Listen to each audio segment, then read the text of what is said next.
эфире программа «Актуальное интервью», в студии Анастасия Кобызева. Летний сезон – самая горячая пора для работы палеонтологов и археологов, в ходе экспедиций которых нередко удается обнаружить сенсационные находки. О новых открытиях якутских палеонтологов и научных проектах мы будем говорить с Альбертом Протопоповым, доктором биологических наук, руководителем отдела изучения мамонтовой фауны Академии наук Якутии. Альберт Васильевич, здравствуйте. Здравствуйте. Вот совсем недавно якутским ученым удалось установить личность останков человека, которого обнаружили на острове Котельный еще в 2017 году. Вот расскажите, какие изначально строились догадки и чем закончилось исследование? Новосибирские острова, в том числе остров Котельный, они уже много лет находятся в сфере нашей деятельности, потому что это богатейшее место, где часто находят объекты мамонтовой фауны. И в 2017 году на нас вышли сборщики мамонтовых бивней и сказали о том, что нашли в деревянном саркофаге труп такого неустановленного человека, у которого была военная портупея. Вот чисто из-за этой портупеи у нас родилась первая версия, что возможно, что этот человек, он был как-то связан с экспедицией Эдуарда Толля, потому что находка находится на реке Урасалах, где Толь когда-то во время второй своей экспедиции делал депо для экспедиции Нансена. И в 2017 году, благодаря поддержке Министерства обороны, правительства республики и под эгидой Русского географического общества мы смогли организовать большую комплексную экспедицию, куда вошли археологи, медики, палеонтологи и специалисты других направлений, зоологи, ботаники, географы. И организовали экспедицию на этот деревянный саркофаг. Экспедиция проходила в очень сложных условиях, климатических. Логистически очень нас сильно поддержало Министерство обороны своими вертолетами. И мы нашли, и уже во время исследований уже на месте стало ясно, что человек погиб в конце 60-х годов 20 века. Мы смогли найти обрывок накладной на винтовку, которая была датирована 65 годом. И при возвращении уже в Якутск у нас уже начались работы по идентификации личности этого погибшего человека. Мы провели большую работу, подключили средства массовой информации, и на нас вышли предполагаемые родственники. Их было 3 версии, кто это мог быть. И проводили уже сравнительный анализ ДНК. Это в Российском центре судебной экспертизы в Москве. И наконец, недавно удалось выяснить, что останки принадлежат Заровняеву Роману Николаевичу, который естественно пропал без вести в 1968 году. Он туда поехал на остров, по линии промысла, Песцов, по линии Холбаса. То есть эта часть работы нами успешно завершена. Такая достаточно необычная для нас работа была это. Да, действительно очень интересно и отрадно, что удалось даже установить личность. А вообще, как часто в археологии и палеонтологии бывают громкие открытия? Для вас лично какая находка была самой значимой? Открытия такие громкие на самом деле никак не прогнозируются. Но в последние годы, благодаря и глобальному потеплению, и тому, что очень много людей сейчас в арктических улусах заняты поиском мамонтовых бивней, количество таких вот открытий вот увеличилось. Они фактически происходят, ну вот каждый год уже. Вот нас чем-то радует. А для меня, для меня лично такая очень значимая находка, это, наверное, юкагирский мамонт. Это голова вот мамонта, которая была обнаружена в 2003 году, а в 2005 году она стала главным вот объектом Всемирной выставки вот Экспо-2005 Японии.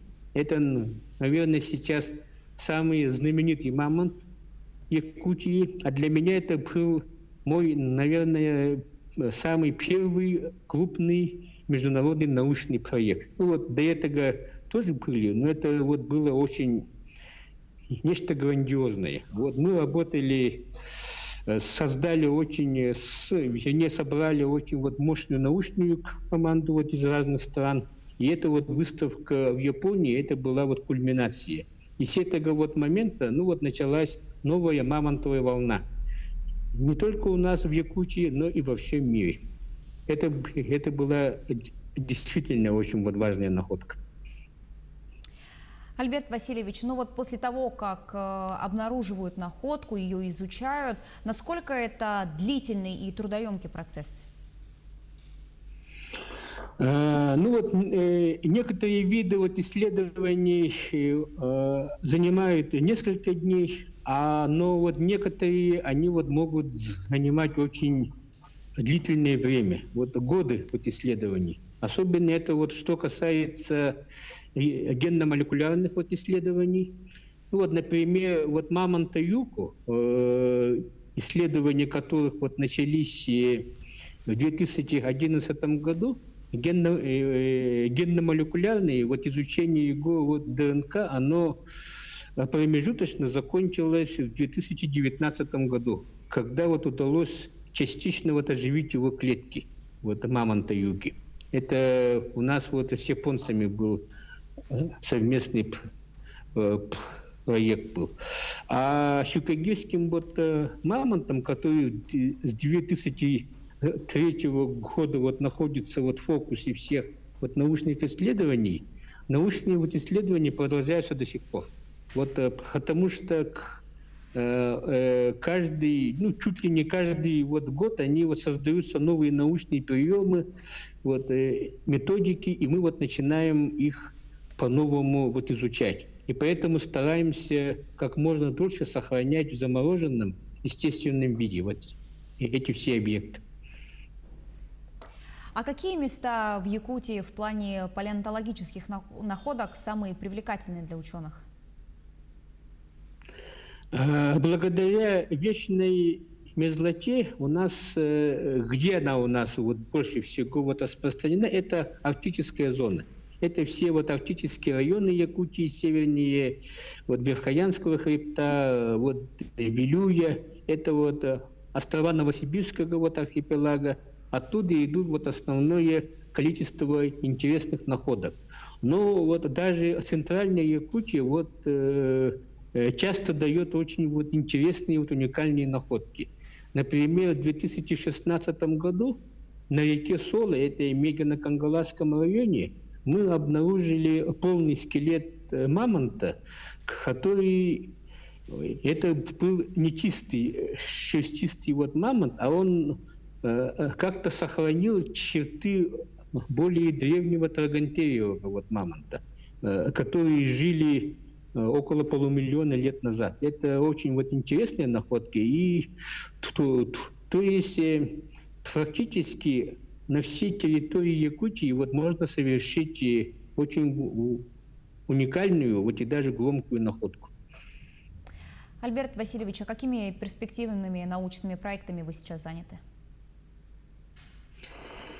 Ну вот по настоящее время у нас очень большой проект, это вот изучение генома шерстистого мамонта. Это у нас вот работа идет вместе с зарубежными вот учеными, где вот ведущие роли занимают шведские и американские генетики. Это все на наших вот материалах, на якутских вот в основном вот идет эта работа.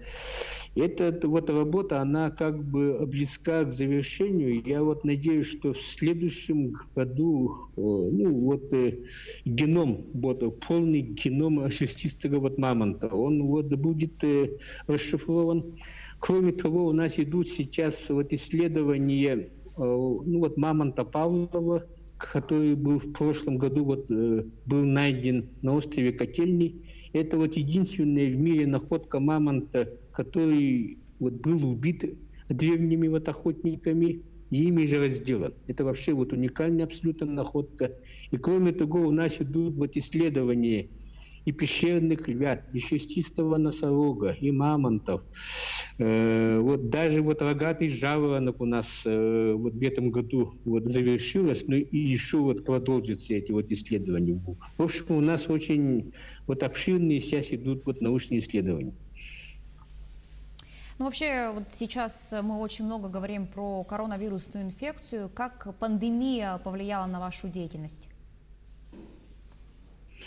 К сожалению, вот из-за пандемии не смогли приехать наши зарубежные коллеги. Мы в этом году вместе со шведскими и японскими нашими коллегами планировали большую экспедицию в Бобруйском районе. Эту вот экспедицию мы уже организовали, но уже вот на более скромных, уже вот на своих там вот уровне. Кроме того, должны были приехать вот американские вот археологи для вот изучения мамонта Павлова. Мы привлекли наших новосибирских коллег, но уже как бы не тот вот масштаб, что вот ожидался. Но мы работаем. То есть вот пандемия нас ограничивает, но мы свои задачи стараемся выполнять. А вообще часто ли вы привлекаете международных ученых? Ну, например, сделали какую-то находку, и вот всегда ли привлекают ученых из других стран? Да, мы вот где-то вот как раз вот начиная с щукогирского мамонта с 2003 года у нас развились очень тесные связи с зарубежными научными центрами, и мы сейчас именно вот на каждую крупную находку их стараемся привлечь, потому что очень многие высокотехнологичные виды исследований, они не проводятся не только в Якутии, но и вообще в России.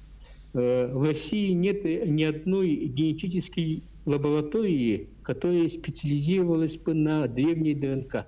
Это вот идет вот загрязнение, там вот должны быть лаборатории, которые именно по древнему ДНК работают. Ну вот они есть в Швеции, они есть в Соединенных Штатах, они есть вот в Японии. И мы с ними там вот работаем именно вот в этом направлении. Вот некоторые вот исследования, скажем, радиоизотопные по изучению вот палеодиет, маршрутов миграций, по вот изотопам вот фосфора, углерода, кислорода, они тоже в основном за границей делаются. И мы тоже вот с ними работаем вот в этих направлениях. Но то, что мы вот можем сделать в России, мы, конечно, стараемся все вот в России делать.